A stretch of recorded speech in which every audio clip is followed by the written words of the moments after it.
ओम श्री गणपते नमः। आज आप सुनेंगे विनायक चतुर्थी के दिन गणेश भगवान की पौराणिक व्रत कथा।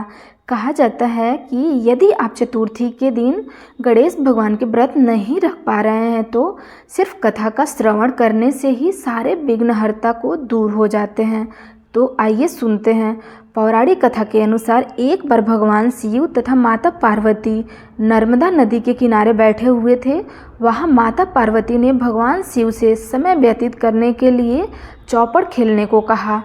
शिव चौपड़ खेलने के लिए तैयार हो गए, परंतु इस खेल में हार जीत का फैसला कौन करेगा, यह प्रश्न उसके समक्ष उठा तो भगवान शिव ने कुछ तिनके एकत्रित कर उसका एक पुतला बनाकर उसकी प्राण प्रतिष्ठा कर दी और पुतले से कहा, बेटा हम चौपड़ खेलना चाहते हैं, परंतु हमारी हार जीत का फैसला करने वाला कोई नहीं है, इसलिए तुम बताना कि हम दोनों में से कौन हारा और कौन जीता।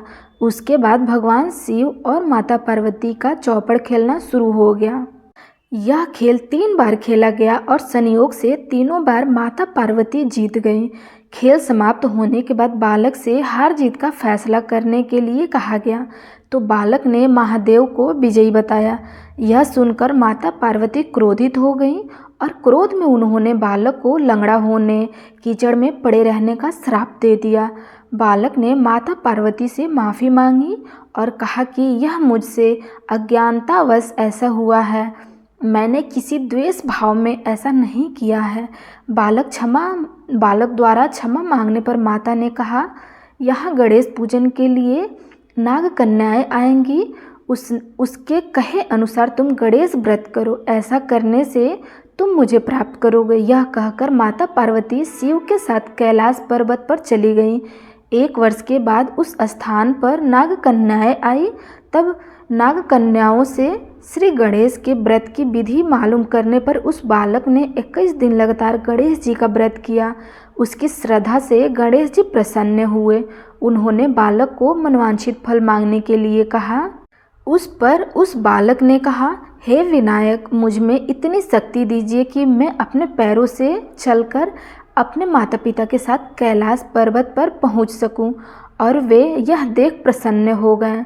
तब बालक को वरदान देकर श्री गणेश अंतर्ध्यान हो गए। इसके बाद वह बालक कैलाश पर्वत पर पहुंच गया और कैलाश पर्वत पर पहुंचने की अपनी कथा उसने भगवान शिव को सुनाई। चौपड़ वाले दिन से माता पार्वती शिव जी से विमुख हो गई थी, अतः देवी के रुष्ट होने पर भगवान शिव ने भी बालक के बताए अनुसार 21 दिनों तक श्री गणेश व्रत किया। इस व्रत के प्रभाव से माता पार्वती के मन से भगवान शिव के लिए जो नाराजगी थी वह समाप्त हो गई। तब यह व्रत विधि भगवान शंकर ने माता पार्वती को बताई। यह सुनकर माता पार्वती के मन में भी अपने पुत्र कार्तिकेय से मिलने की इच्छा जागृत हुई। तब माता पार्वती ने भी 21 दिन तक श्री गणेश का व्रत किया तथा दुर्वा फूल और लड्डुओं से गणेश जी का पूजन अर्चन किया। व्रत के 21वें दिन कार्तिकेय स्वयं माता पार्वती से मिलने आ पहुँचे। उस दिन से श्री गणेश चतुर्थी का यह व्रत समस्त मनोकामनाओं की पूर्ति करने वाला व्रत माना जाता है। इस व्रत को करने से मनुष्य के सारे कष्ट दूर होकर मनुष्य को समस्त सुख सुविधाएं प्राप्त हो जाती है। तो आप सब मिलकर प्रेम से बोलिए, गणेश भगवान की जय।